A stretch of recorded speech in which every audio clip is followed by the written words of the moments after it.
welcome back to my channel. Today I will be recording a tutorial on how to make this wig.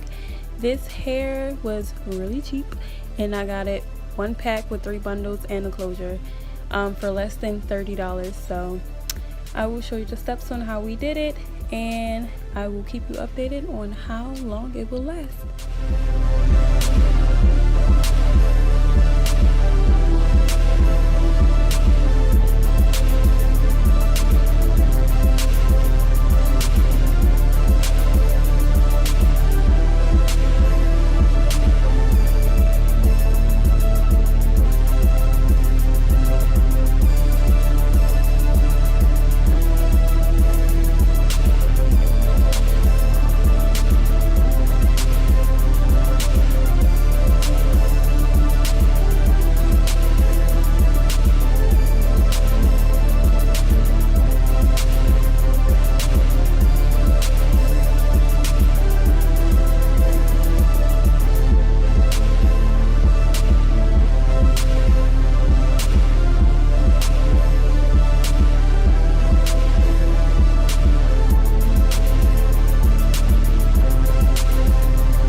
Here's the finished wig. Chemistry did an amazing job making this wig.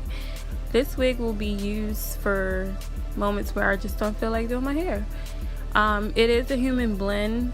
It's not going to last super long, but I will be just throwing it on from time to time. So I'll let you know how long it lasts, but for right now it looks really good. I've worn it 4 times. And yeah, I'll keep you updated, and I'll tag everything in the description box below. But like and subscribe, comment, let me know what you think.